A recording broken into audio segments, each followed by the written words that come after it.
Madam Chair, first of all, I'm here to support my bill on providing protection for financial consumers and for other purposes. This technological-driven global age has drastically altered our methods of consumption, making it possible for anyone to purchase products with a single click. These days, it seems to exist is to consume and to consume at an instant.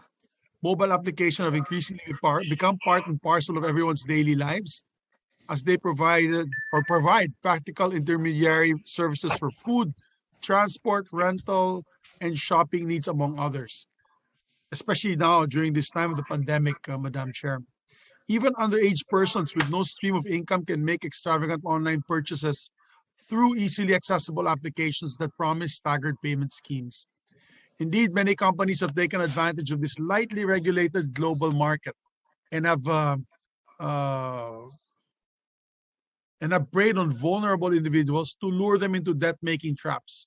Honest people save up their hard-earned money not only to get duped, rather, by dishonest financial investment entities in the end. To protect the interests of these consumers, it's now time to strengthen the state's regulatory powers in the financial service arena. To this end, the bill seeks to invest rulemaking, surveillance, inspection, market monitoring, and enforcement powers of the nation's financial regulators, namely the Bangko Sentral of the Philippines, the Security and Exchange Commission, the Insurance Commission, and the Cooperative Development Authority shall be granted such powers as well in order to oversee the financial services of the cooperative sector and all the other sectors I mentioned earlier. With a body of financial regulators wielding strengthened and expanded regulatory powers as they uphold fair market practices, consumers are certain rather to enjoy financially safe and non-exploitative transactions as is their right. And therefore, Madam Chair, I ask my colleagues and our resource persons to support this measure. I know many friends, Madam Chair, who've had fallen prey to these scams online. Our phones, it slowed down the past week or so, but 2 to 3 weeks ago and prior to the Christmas holidays, we would get financial packages from people we have no clue no clue of who these people are, would flood our phones with these messages.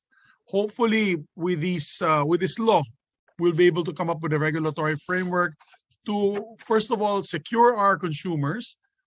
Of course, be able to come up with a safe and certified transaction, that these transactions are actually legitimate and not scams, because as I said, many of my friends have fallen prey to these scams, and the penalties thereafter if they are scams and not following our laws. So yun lamang po, Madam Chair. Maraming salamat, and I fully support this measure. And thank you to my dear colleagues and our resource persons for listening.